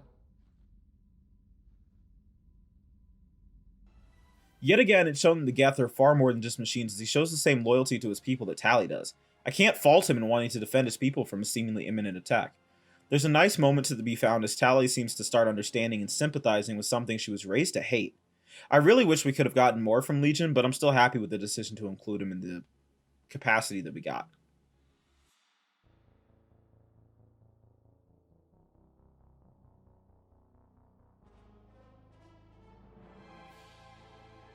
This takes us neatly into Tally's loyalty mission, in which we fly to the flotilla after charges of treason are brought against her by the Admiralty Board. It's one of the few times in the game we'll get involved in politics, as we learn a lot about the Quarians as a whole. It's a fantastic mission with several layers going on. It's already got a shaky start, as Tally's been named as crew of the Normandy rather than the Nema, meaning you'll speak on her behalf as her captain. It's explained to us there's no tricky loopholes or legal tricks to be wary of. Tell the truth and tell it well. The trial begins with an absolute bombshell, as it turns out the ship Tally's father has been working on has been taken over by the Geth. This rocks Tally, as she had no idea prior to being here. Shepard takes the initiative to retake the Alarai, calling for the safety of the fleet over the trial. This clearly has Tally in a lot of pain, as she wonders about the fate of her father, not yet ready to accept the chance that he could really be dead. Make sure you take the time to stop and talk to the admirals and friends you've made along the way. You'll bump into Cal Rieger, who's present to argue in Tally's favor, and I think that's pretty rad of him. You'll also see Vitor's doing his best to recover from the Collector attack, who's also stopped by to argue his case. The opinions of the admirals vary pretty widely, and it's a good idea to get their insight while you still can. Admiral Zen is an absolute lunatic and sees the Geth as nothing more than machines. She doesn't want them destroyed, as she sees the means to control them for their own benefit. Reminds me a bit too much of the Elusive Man for my taste, and I'm not really a fan of her. After seeing the humanity in the Geth, I can't see them as machines as she does, and I just wish it was possible to open her eyes, but like the other admirals, she's stuck in her train of thought. Admiral Zalcor shares my opinion on the Geth while simultaneously using Tally as a tool to further his own goals on the subject, making me love and hate him. He makes some pretty damn good points about the war with the Geth. But like her father, she wants nothing but the destruction of the Geth. The people we created, the people we wronged. The Geth drove us from our homeworld. Of course they did. We tried to kill them. While I dislike his actions, I have to agree with his ideals that they should avoid provoking the Geth. The last admiral on the board that we'll talk to is Han Garel, who I don't much care for. He is in full support of Tally, but for all the wrong reasons. He wants to use any opportunity he can to launch an invasion of Rannoch, and he believes the Geth should be destroyed and their world taken at any cost. He sees them as nothing but an enemy and ignores the past aggression towards the Geth. Yeah, fuck that guy. After a cordial chat with Auntie Ron, we take the shuttle to the Alarai to work on destroying the Geth threat. As usual, the limited role of the Geth means that they're pretty lackluster as an enemy, but what are you gonna do? We'll find bits and pieces to the puzzle as we move throughout the ship, and it's not looking good. We can actually get into an argument with Tally over her opinion of the homeworld. Was this going to bring us back home? Maybe it's time for your people to let go of reclaiming your world from the Geth.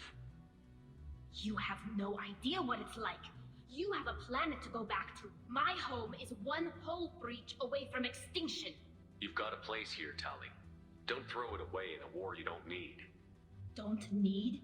Shepard, if I don't wear a helmet in my own home, I die. A single kiss could put me in the hospital. Every time you touch a flower with bare fingers, inhale its fragrance without air filters, you're doing something I can't. Damn the pilgrimage. Without it, I might never have known what I was missing, what we had lost when we lost our homeworld. As a guest supporter, I have a hard time watching Tally's one-sided nature on the topic, only thinking of her people, but I can't really blame her as how she was raised. Make it far enough and you'll find the body of Tally's father. Sorry to say there's no happy ending here, as the recording he left explains that he did everything he was accused of. Tally can't accept the idea of tarnishing her father's name, as she pleads with Shepard to withhold the data, preferring exile to the destruction of her father's legacy. When we return, the trial is already restarted as they prepare to name Tally dead in the attack. As her captain, it's your choice to have her exiled, or choose to destroy her father's legacy, losing her trust forever. But as in all things Mass Effect, if you've done enough work, there's always another way. Submit to this hearing. Tally helped me defeat Saren and the Geth at the Citadel. That should be all the evidence you need. I fail to see what relevance... You're not really interested in Tally, are you? This trial isn't about her.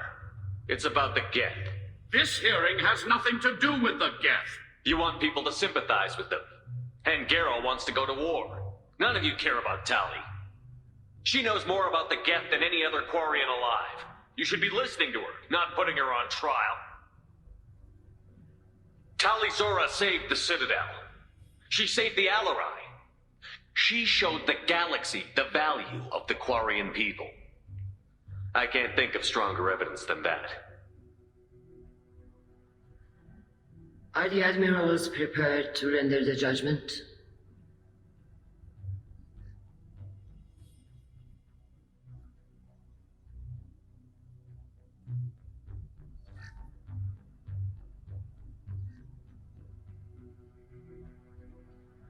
Tali Zora, in light of your history of service, we do not find sufficient evidence to convict.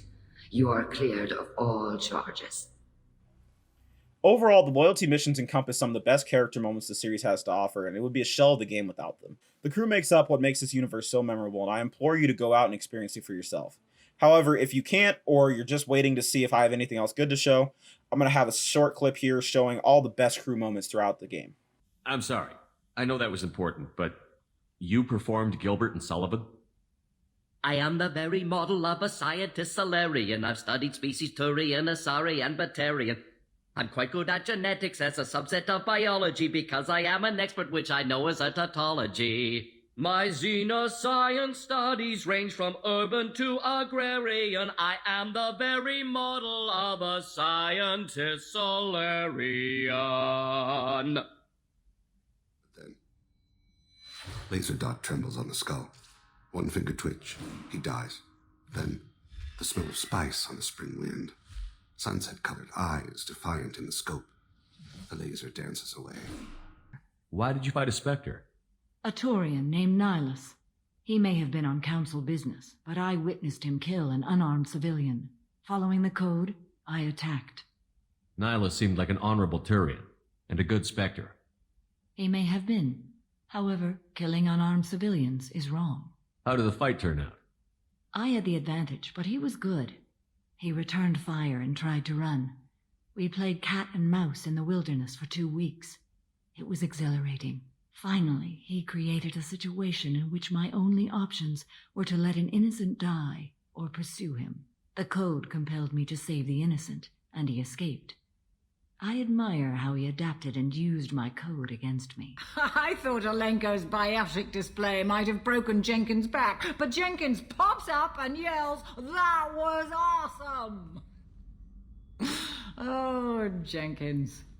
Soldiers like him make the Alliance great. Cerberus lacks the same enthusiasm. Treating Joker gives you a kind of stability. So does this ship, even if it's a copy. Or, hell, maybe it's you. Shepard. Our immovable center. A place for a person to stop and catch her breath. Or maybe I'm just happily drunk. Would it hurt if it was simple like that for once? Here's to simply being happily drunk. I'll drink to that. Shepard, need me for something? Have you got a minute? Can it wait for a bit? I'm in the middle of some calibrations.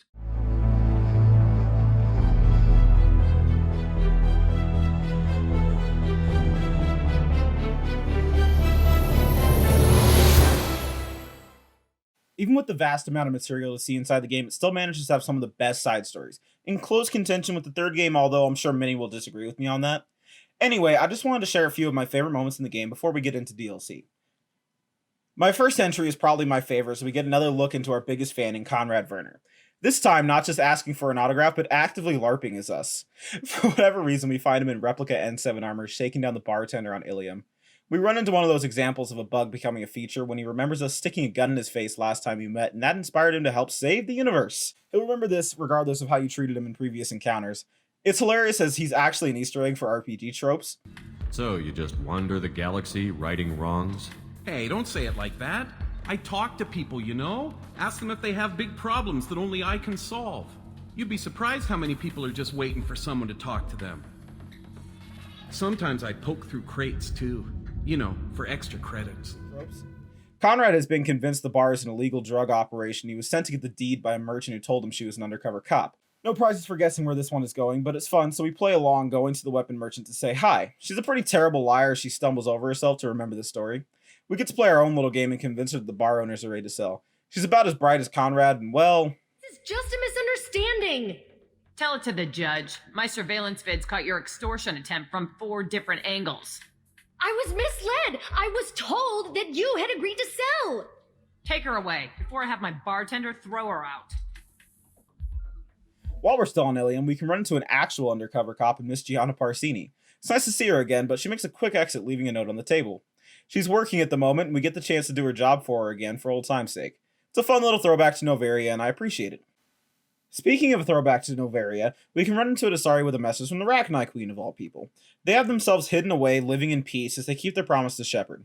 They saved this Asari and now she helps them out as thanks. It's nice to know that she's doing well and makes the decision to spare her look like a good idea in retrospect. Moving on to the Citadel, we can really get our inner businessman going as we can offer up our endorsement to shops in exchange for a discount. Seems too small to mention, but a couple playthroughs and you'll understand why this is comedy gold. I'd name my firstborn after you if you ask. Can we record it now? Just speak towards my console. I'm Commander Shepard, and this is my favorite store on the Citadel. Ha ha! No other gun shop has that kind of endorsement. You'll also run into your favorite reporter and absolutely destroy her in a touching moment that adds greatly to Shepard's character. Dominance of the Citadel Council. The Turians lost 20 cruisers. Figure each had a crew around 300. The Ascension, the Asari dreadnought we saved, had a crew of nearly 10,000. But surely the human cost. The Alliance lost 8 cruisers.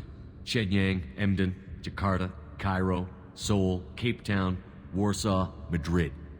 And yes, I remembered them all. Everyone in the 5th Fleet is a hero.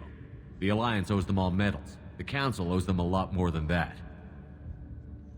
And so do you. Commander Shepard, first human Spectre, hero of the Battle of the Citadel. Back in the Normandy, it's just a little one, but I'm so glad it's there. As someone on the Bioware team took the time to write up spam emails to slip into your messages from time to time, and I just think that's fucking wonderful.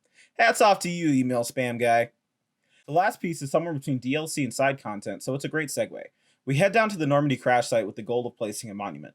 BioWare isn't afraid of fan service, and that's what I call this. It's a touching tribute to the experiences we all shared in the first game. It's a great trip down memory lane with the pieces of the original Normandy popping up as you work your way through each part of them. You'll be tasked with recovering the dog tags of 20 different crew members that lost their lives in the crash. I really appreciate the fact that each one actually contains a name. It changes what would just be an annoying objective to something personal.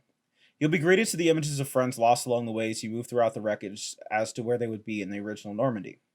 The biggest thing to stand out for me here is finding Navigator Presley's journal as we watch his progression from an alien hater to someone who, in his own words, would proudly die for anyone in the crew, regardless of what world they were born on.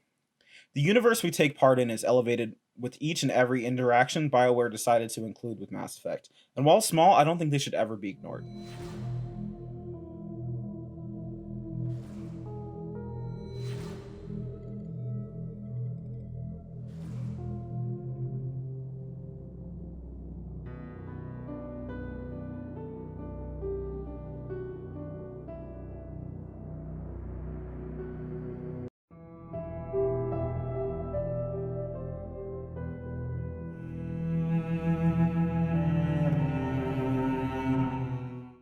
We're going to finish off the major DLC that came out following the game's release in Shadow Broker, Overlord, and Arrival.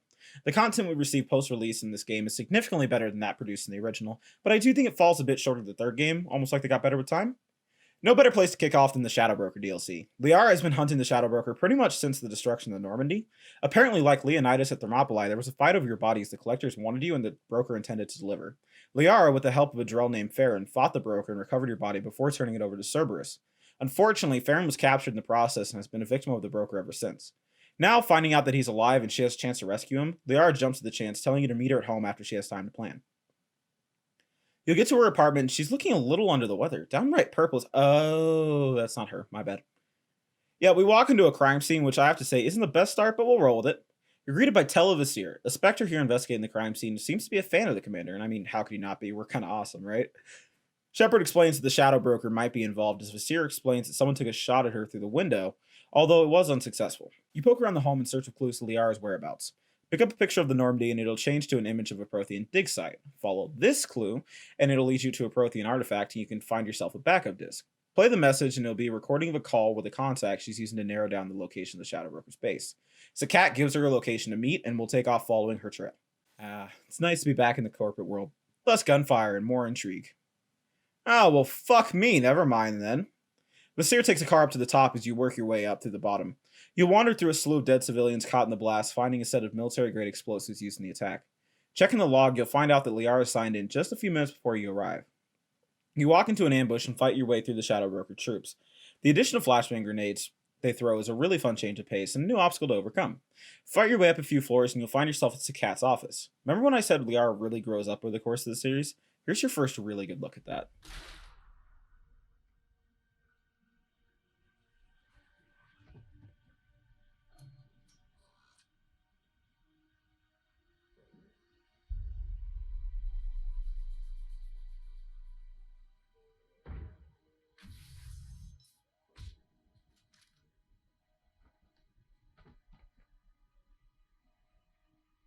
Damn it. If I'd have been a few seconds faster, I could have stopped them.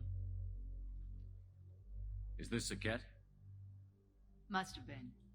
No sign of that data Liara talked about. Looks like a dead end. Speaking of which, did you find your friend's body? You mean this body?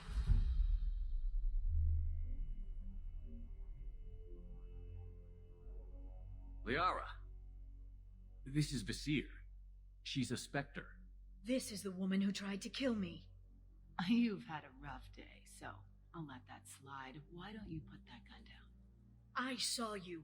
I doubled back after I left. I watched you break into my apartment. You didn't know where Liara went, because she hid the message. You needed me to find it for you. Thanks for the help. Once she had my location, she signaled the Shadow Broker's forces. They bombed the building to take me out. She found Saket, took his data, and killed him. I'm guessing she's still got the disc on her. Good guess. Not that you'll ever see what's on it. You pure-blood bitch!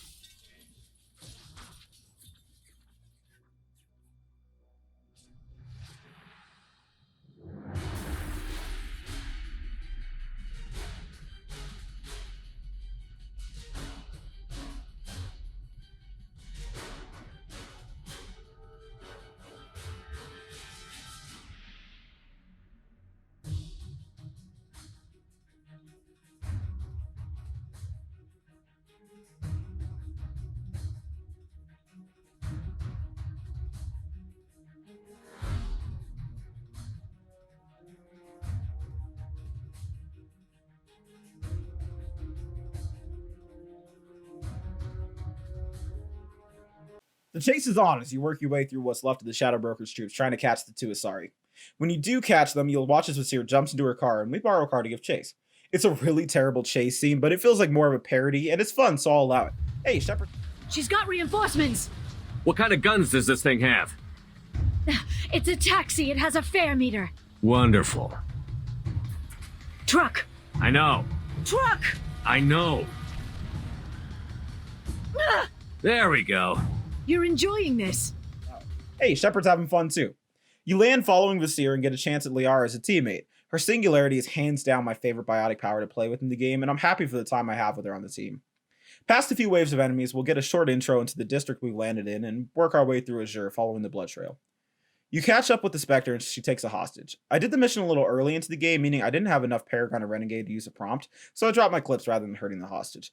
Liara fires off a biotic attack and the fight gets going. The fight is pretty good as Visir uses her impressive biotic abilities to move quickly throughout the battlefield, becoming a tricky target to take down. Overall, it's a fun chase with a fun fight. It's kind of cool to see her throw shade your way at the end. Besides, you're with Cerberus. You have any idea what your terrorist friends have done? I know who they are and what they've done. It doesn't matter. I think it does. You want to judge me? Look in the mirror. Kidnapping kids for biotic death camps? Killing Alliance admirals who ask questions. And you're with them. Don't you dare judge me. Oh, don't you?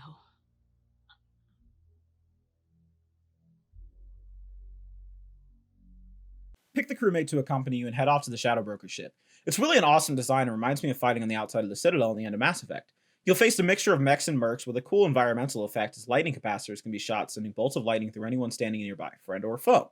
You'll move across the ship using the power of Thor to assist you in your battle against the Broker's troops.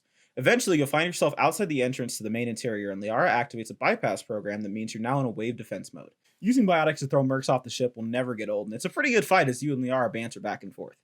Finally, out of the storm and inside the ship, you're met with stiff resistance fighting through tight corridors as you get closer and closer to your target. Get in deep enough and you'll finally encounter Farron locked in a torture chair. Any attempt to remove him or even really talk to him will subject him to tremendous pain. It's decided the only way to save him is to take down the Broker and free him from in there. So, knowing what you have to do, you simply go to do it. I must say, he probably gets the best villain reveal in the series, short of Harbinger.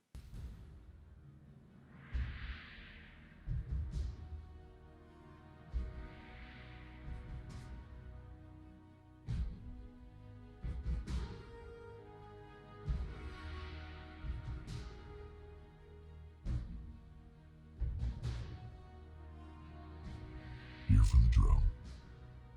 Reckless, even for for you, Commander.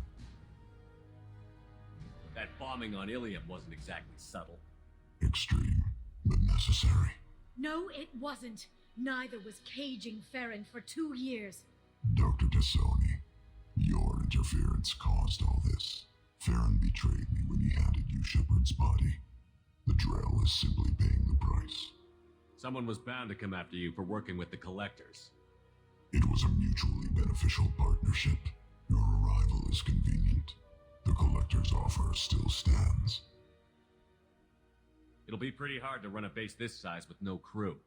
They're replaceable. Your arrival is barely an interruption. Enough talk. My operations are too crucial to be compromised by a traitor. You're quite confident for someone with nowhere left to hide. The fight itself is actually pretty lackluster, but it's pretty damn cool to watch Shepard throw hands with 1,000-pound monsters, so I guess there's that. Liara seizes the initiative and actually steps in to become the new broker in the moments following the fight. She reasons that no one who's ever seen him is still alive, and there's no point wasting all of his resources when they could be used to fight against the Reapers. We get an emotional finish to the mission before Liara goes to work sifting through the data. She invites you to come back soon, and we'll do just that. The broker's base can be accessed at any time and contains a bunch of really cool terminals to play with. It has information on everyone in and around your crew, which can range from Miranda's online dating, to the specs for Garrus' visor, to the elusive man's drinking habits. There's also jobs you can invest in to change the outcomes to the events to be more favorable. The best piece is probably a list of planets heavy in whatever resource you choose to pursue that will be added to your galaxy map. Chat with Liara and invite her up for a pleasant end to a great DLC.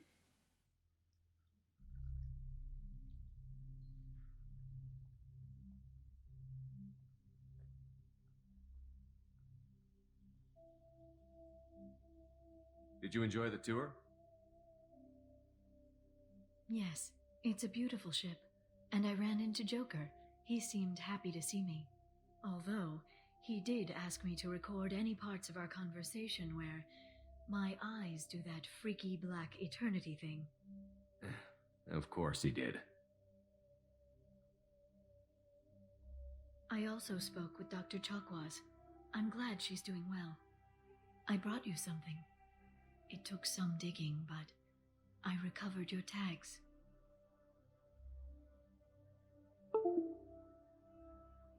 I thought I'd never see these again. You can't get back everything you lose, but sometimes you get lucky. Thank you, Shepard, for the drinks and everything.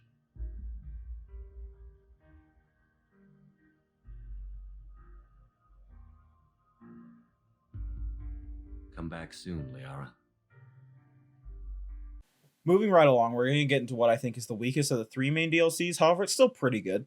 To start off, we're given the usual explanation. Cerberus went and got involved with something they shouldn't have, everyone died, and we need to go stop it. Seriously, with the track record of Cerberus' science division, it's amazing Shepard isn't missing a limb. Anyway, we land on the station where the one guy who isn't dead video chats us to explain the VI is trying to escape via the extranet and we need to stop him by lowering the radar dish. We head over to the console to retract the dish, and of course our attempt is blocked, forcing us to do it manually. I've played through this DLC at least a half a dozen times, and the AI jump scares never fail to terrify me, as you can actually watch me jump back in fear. We shoot our way through a bunch of Geth covered in glowing green something on our way to destroy the satellite dish before the communication window opens. Quick tram ride before fighting Geth inside and outside the dish as we destroy the capacitors, bringing down the support arms in the dish, sending it all crashing down. Dr. Gavin Archer explains the core fundamentals of the experiment. Simply put, he turned his own brother David into a machine with the goal of talking to the Geth, and no surprises here, it went terribly wrong. When it all went to shit, Archer initiated the lockdown, but by then it was too late. Now we'll have to end the lockdown to get to David. There's 2 stations we'll need to clear and hit the manual reset on to get to Atlas Station. We'll be starting out by heading to Vulcan Station, which is the geothermal plant located right by an active volcano, and it's used to provide power to the stations. Honestly, the only thing that really lets this mission down is spending so much time in the Hammerhead. I'm sure the goal was to relive vehicle sections of Mass Effect, but with a fresh take on it, and they succeeded in making it a fresh experience. Fresh pile of garbage. The Mako may have been shit, but when it turned physics against you, laughter would be the result, not just dull frustration. Whatever, we have a job to do, so I guess we should just hop to it instead of complaining. You head to the Vulcan Station, play several levels of floor is lava to get to the actual station. Playing hopscotch is fine, I guess. I certainly don't enjoy it, but that's just my opinion. You get to the station, it's actually pretty cool inside as we fight our way up through some simple mechs and get a nice easy bypass to wrap this out. Fuck, this isn't the end, is it? Find more advanced Frogger over lava pits to get into another facility. Inside, we're greeted with mechs and a few opportunities for environmental damage as we can shoot the exploding tanks causing air valves to release. Kill everything inside and you're treated to a decently funny cutscene with a mech.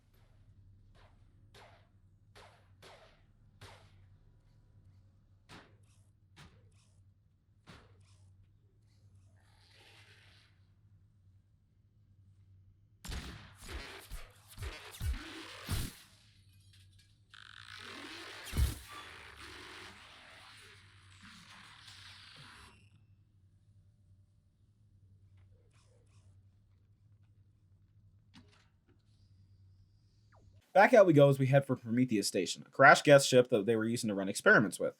When you show up, the giant Geth cannon will power up, slowly targeting you, and you can use it to disable the barriers around the shield generators, allowing you to drop the shields and destroy the cannon. Get inside and you'll meet no resistance all the way up to the override. After hitting it, the Geth will activate, forcing you to fight your way back out.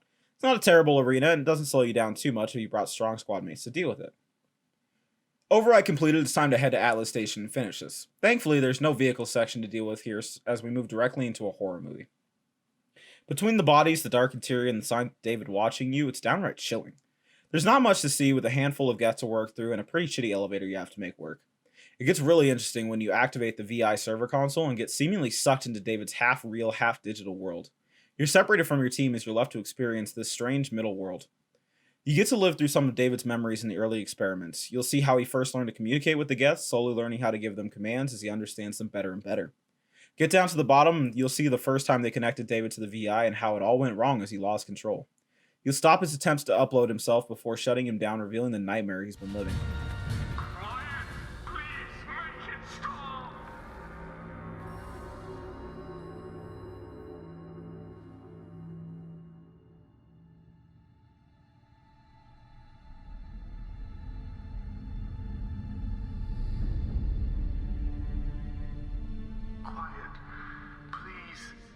Stop.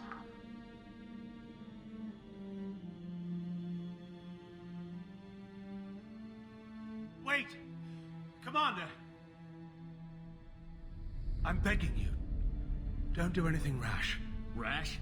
Like forcing your own brother into an experiment? I know how this must look, but I never intended any harm to come to him. You must believe me.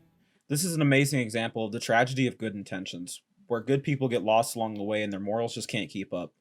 Archer asked that you let him take care of David, but I'm not allowed to let that happen. I wouldn't wish this on my worst enemy, let alone a gentle soul like David. This is probably the single most painful experience he'll have in the game, and it'll haunt me forever. Square root of 912.04 is 30.2. It all seemed harmless. Square root of 912.04 is 30.2. It all seemed harmless. Square root of 912.04 is 30.2. It all seemed harmless. I'm sorry to hit you with something that rough, but I promise this video will end on a more positive note, right after we get through this Batarian torture prison.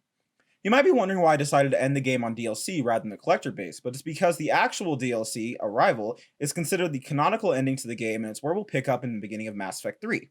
To sum it up quickly, Hackett has a science team out here studying Reapers, and the project lead, Dr. Amanda Kenson, was captured by Batarians, so he'd been sent in alone to rescue her. This is thankfully the game's only attempt at a stealth mission, and while I appreciate the novelty, it's really best to other titles. Regardless of whether you shoot or sneak your way in, you'll rescue the Doctor and fight your way to his shuttle, making your escape in style.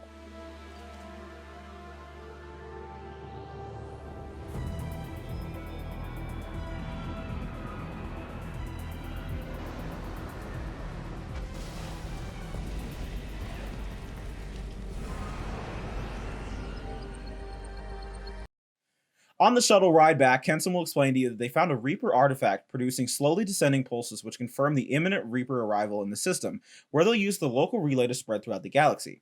They came up with a plan to send an asteroid into the relay, destroying it, to slow the Reaper's advance, buying the galaxy time to prepare. You arrive at the base to see the timer is down to only 2 days. Kenson informs you the project is completely operational. They knew they could, but lingered on the question of whether they should. Pretty good by the standards of dangerous science stories. Here's the big problem with the whole thing. The Reaper artifact is just sitting out in the open, which means, yeah, you guessed it, everyone in the base is suffering from indoctrination. You're betrayed as the guards attempt to bring you down in a pretty good fight. It shouldn't be as good as it is, but knowing there's no do-overs here really adds to it. If you go down, there won't be a loading screen. You'll just end up captured. I came pretty close a couple times and barely scraped through by the skin of my teeth. Unfortunately, even if you survive the onslaught, we need plot progression, so the object will power up, knocking you out. When you come to, you'll be in a medbay as their attempts to keep you sedated fail. Shepard's immediate reaction is to break his hand punching a guy with a metal helmet in the face, but I guess we can excuse it as the galaxy is at stake. You'll take control of a mech, which is pretty neat, and taking out the lab tech, you'll free yourself before encountering the countdown clock. You'll fight your way through some pretty decent combat arenas before coming to the control panel for the project. Welcome to Project Control. I want to activate the project. Warning. Activating the project will result in an estimated 305,000 casualties. Do you wish to continue?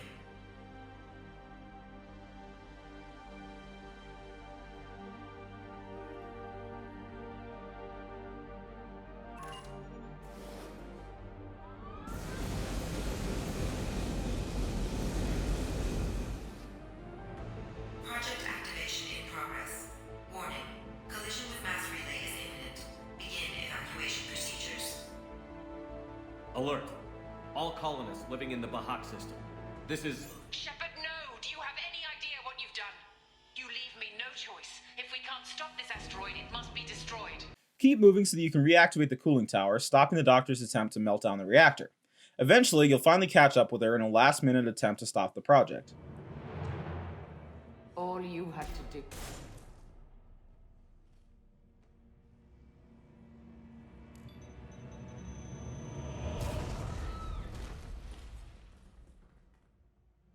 Warning. Collision imminent. Warning. Collision imminent. Warning. Collision imminent. Warning. Collision imminent. Warning. Collision imminent. Warning. Collision imminent. Warning. Collision imminent. Joker, this is Shepard. I need a pickup. Now. Communication system damaged. Damn it. Evacuation protocols in effect. All personnel report to escape shuttles. Where can I find an escape shuttle? Take the lift from this room to the external access. From there, proceed to the communications tower. The remaining escape shuttles will be located on the tower's landing pad. I have to get to that comm tower and take a shuttle. It's my only chance. Make your run to the escape shuttles as we get to see the relay looming above us. I love this part as we get the proximity timer paired with actually watching the relay to add to the stress of the moment. Speaking of stress, you'll watch as the last shuttle departs, leaving you with a comm tower and a hope that the Normandy can reach you in time. You call for a ride and have a really awkward wrong number moment.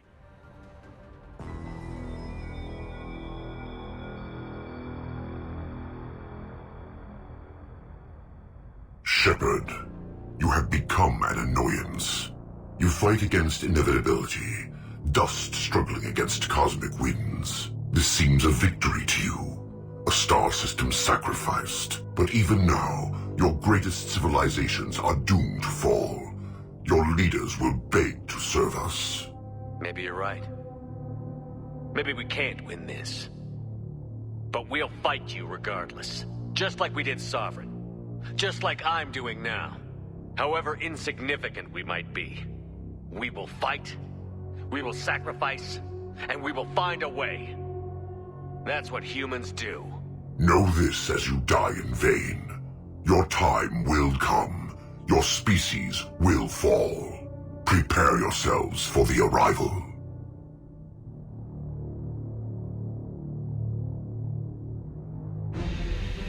Commander Shepard, Normandy inbound for pickup. Roger that.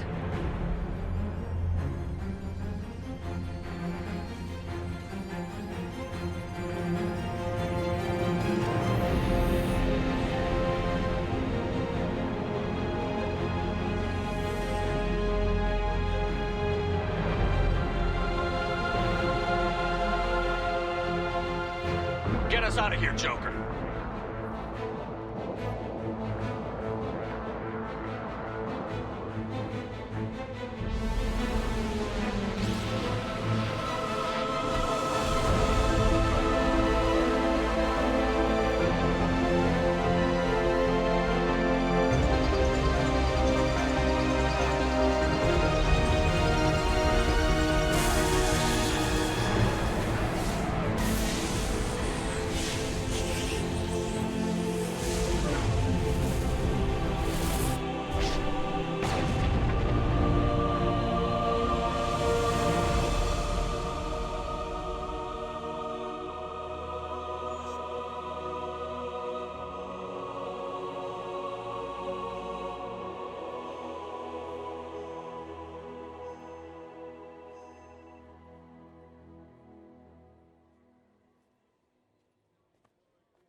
So, this is it, folks. That right there is the ending that will lead you into Mass Effect 3, so we'll finally roll credits. Overall, this game has been an amazing achievement, and you'll be hard-pressed to find anyone that will argue otherwise. BioWare capitalized on their new funding from EA and their experience from past successes to produce what I think just might be their magnum opus. I really hope there's more to come from the studio in the future, but for now I want to praise everything they did so well in this moment. The characters they built in this game and the stories they told will live on with me forever. From the humanization of the Geth to breaking down the walls around Jack's heart to Thane's love for his son, the Normandy has become a home to me that I've always been able to revisit. I won't claim perfection here as everything has room for improvement, but hell, this is damn near close. It took me months to finish my video on the first Mass Effect, yet I was able to play through this game in just over 3 weeks, even though it's significantly longer. I never lacked the will to play or couldn't find something I wanted to say. Anyways, I guess I've rambled on far too long now and it's time to say goodbye.